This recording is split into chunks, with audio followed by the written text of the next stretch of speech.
ज्वार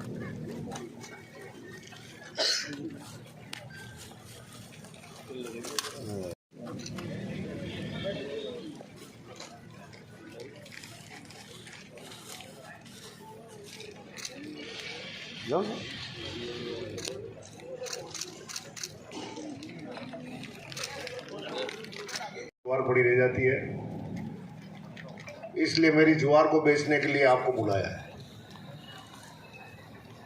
जब तक कोई काम करो और उसका प्रचार प्रसार नहीं हो, जब तक जनता को मालूम नहीं हो, जब तक कोई सेंस नहीं निकलता, और राजनीति में तो यह नितांत आवश्यक है कि जो करो उसको कम से कम पूरा बताओ तो सही।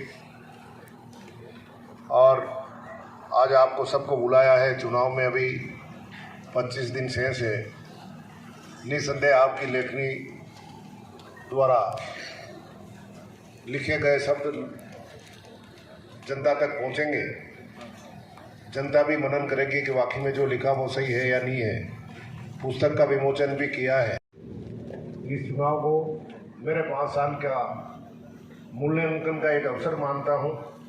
अगर जनता ने मुझे अच्छा समर्थन दिया तो निसंदेह मुझे भी फख्र होगा कि मैंने काम किया, इस कारण से मेरा समर्थन दिया। तो यही क्रम आगे 5 साल तक भी बराबर जारी रहे। इन संदर्भ में बुक्स तो आपने पढ़ी नहीं है, ये तो मैंने आज विमोचन की है। लेकिन जो कुछ किया, अच्छी बुरी बातें मेरी आप तक सदैव आपके पास रही है। तो उन सब के आधार पर जो भी आपके मन में क्वेश्चन बनते हो वो पूछें। भविष्य की योजना भी आपके मन में कोई हो तो वो क्वेश्चन भी करें। और मैंने कोई ऐसे वादे किए हों जो काम नहीं की हो सके और आपके जहन में हो तो वो बात भी इंगित करें। तो निसंदेह मैं भी उस का एक 20 साल में एक अलग रूप दिख रहा था जनता को। हमेशा ये आरोप आप पे लगते रहे पुराने कार्यकाल में, इस कार्यकाल को छोड़ के इससे पहले, कि उदयलाल आंजना विकास की ओर ध्यान नहीं देते हैं। लेकिन इस बार एक अलग रूप देखने को मिला। इस शहर को और इस क्षेत्र को विकास की अनेक सौगातें मिली, लेकिन इन सौगातों में कुछ पूरी हुई, कुछ अधूरी है। इसको लेकर आपकी क्या कार्य योजना है? मेरा रूप तो जो 1993 से चुनाव लड़ रहा हूँ वही था, लेकिन अवसर अब के मिला। जहन में, मन में क्षेत्र के विकास के प्रति बहुत से विचार आते भी थे। आप लोगों को भी सुनता था, महसूस भी करता था, लेकिन अवसर नहीं मिला। पहले कार्यकाल में जब जनता ने जिताया, पहला कार्यकाल था और भारतीय जनता पार्टी की सरकार थी और शेखावत साहब हमारे मुख्यमंत्री थे। दूसरी बार जनता ने विधानसभा में भेजा, अशोक जी गहलोत मुख्यमंत्री थे और मैं कुछ कर नहीं पाया। उसके कारण अनेक उन कारणों पर मैं अभी नहीं जाना चाहता। लेकिन इस बार सरकार भी बनी और मुझे भी आप लोगों ने, यहाँ की जनता ने जिता के भेजा। पार्टी ने मुझे मंत्री बनाया। इस कारण से जो वर्षों से लगन मन में पाल रखी थी उसका अवसर अब आया और जनता की पीड़ा जो मैं देख रहा था या समझ रहा था उसके अनुसार निर्णय किया। तो निसंदेह माहौल अच्छा लगा और इसी कारण से आज आपने भी ये क्वेश्चन किया कि आपका नया रूप देखने को मिला। तो रूप तो वही था, लेकिन काम अब के कर पाया, इसमें कोई दो राय नहीं है। और जो बात आपने कही कि कौन से ऐसे काम जो अधूरे रह गए हैं, तो मैंने तो मेरे अनुसार सभी काम करने का प्रयास किया है। लेकिन अगर कोई बात छूट रही है तो आप बताएं तो निसंदेह उस पर भी बोल पाऊँगा। मैंने तो मैंने 3-4 वादे यहाँ की जनता से किए थे उनको 100% पूरा किया है, इसमें कोई दो राय नहीं है। सट्टे का मामला जरूर मैं इतना नहीं कह सकता कि नहीं चल रहा होगा, लेकिन नियंत्रण में जरूर आया, इसमें कोई दो राय नहीं है। और इतना कोई बहुत भारी अपराध की श्रेणी में इसको कानून में नहीं डाल रखा है, इसलिए समय पर जमानतें हो जाती है और वापस आदमी काम में लग जाते हैं। लेकिन पुलिस और कानून अपने हिसाब से काम कर रहा है। पुलिस को पूरी छूट दे रखी है कि इस प्रकार के अपराध और ये समाज की ये कुरीति है, मानता हूँ, तो ये नहीं चलनी चाहिए। लेकिन छूट फूट कहीं होता हो तो पता नहीं। बाकी और दूसरे मामले में जो मैंने वादा किया था वो पूरा करने का प्रयास किया है। चाहे स्वास्थ्य के मामले में मैंने अव्यवस्था बहुत भयंकर देखी थी 2018 में, तो अस्पताल की तरफ ध्यान दिया तो निस्संदेह उसमें मुझे सफलता भी मिली। और मुख्यमंत्री महोदय का भी मैं आभार व्यक्त करता हूँ कि जब मेडिकल कॉलेज चित्तौड़ में बन गया और मैंने मांग रखी कि जिले का सबसे बड़ा कस्बा निम्बाड़ा है, मुझे जिला चिकित्सालय दिया जाए, तो जिला चिकित्सालय भी दिया और उसमें काम भी शुरू हो गया। ये मेरी संतुष्टि है। जनता में कोई भेदभाव है या तुष्टीकरण की नीति अपनाई जा रही है, ऐसा क्यों हो रहा है कांग्रेस पार्टी द्वारा? ऐसे कोई एक दो उदाहरण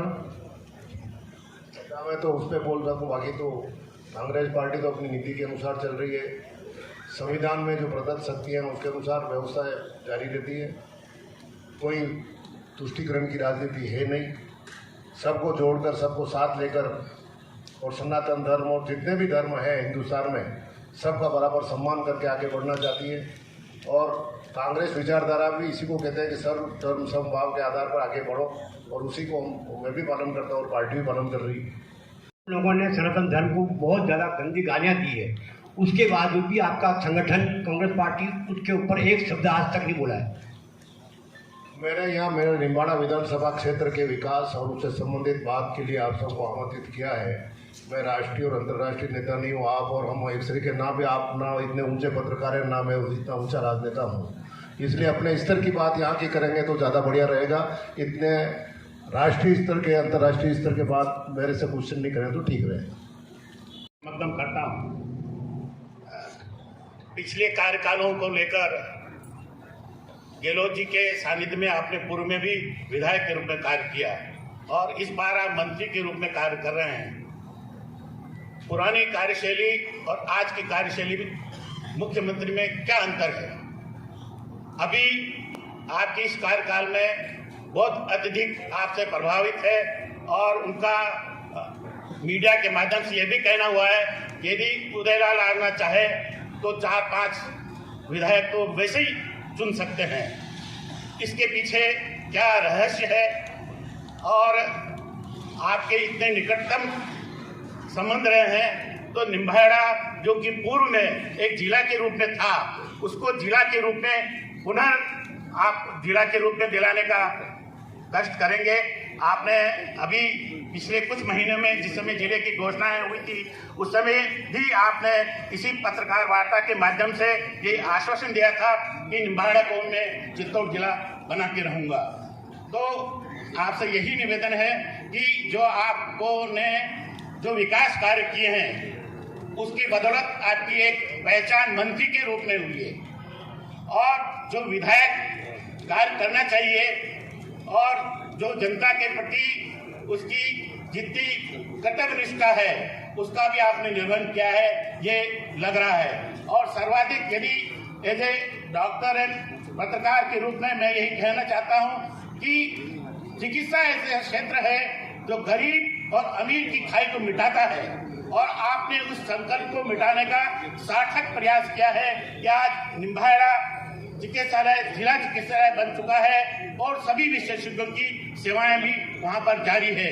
इसलिए सबसे जो पुनीत का कार्य है, मानवता के लिए जो कार्य किया गया है, वो आपके द्वारा प्रतिपादित किया गया है। मैं आपको इसी बात के लिए धन्यवाद ज्ञापित करना चाहता हूं, और मेरे कई साथी हैं, काफ़ी लोग पूछना चाहेंगे, इसलिए मैं अपनी वाणी को विराम देता हूं। जय हिंद, जय भारत। बनाने की माननीय मुख्यमंत्री महोदय ने जितने जिले खोले बनाए, उसकी उम्मीद यहाँ की राजस्थान की प्रदेश की जनता भी नहीं कर रही थी और हम नेता लोग भी नहीं कर रहे थे। इसलिए जब एक ही साथ लॉटरी खोली और 17 जिले हो गए तो मेरे पास भी ओरमा आने लग गया, क्षेत्र साहब आपने मांग क्यों नहीं किया, आप पीछे क्यों रह गए। मैं कुछ प्रैक्टिकल विचार से भी चलना चाहता हूँ। जिले की मांग आ रही थी, मुझे उम्मीद नहीं थी कि माननीय मुख्यमंत्री महोदय इतने जिलों का तोहफा राजस्थान को दे देंगे। चित्तौड़ मुख्यालय, जिला मुख्यालय यहाँ से 30 किलोमीटर दूर है। कोई ज़्यादा दिक्कत महसूस नहीं कर रहा था। मेरे को 30 किलोमीटर में कौन सा जिला बनना है, इसलिए मेरे को ऐसी मांग करो मुख्यमंत्री के सामने जिससे काम हो सके, या उनको भी लगे कि हाँ वाजिब मांग किए, नहीं तो फिर डालेंगे। लेकिन जब जिले इतने खोल दिए और दूदू भी जिला बन गया तो मेरे मन में भी पीड़ा तो हुई। तो मैंने जब वो यहाँ आए थे सामूहिक विवाह के कार्यक्रम में, जब उनसे कहा था कि अब के कभी जिला खोले तो निम्बाड़ा का भी आप नंबर रखना, लेकिन उसके बाद भी 3 जिले बन गए और अपन वंचित रह गए।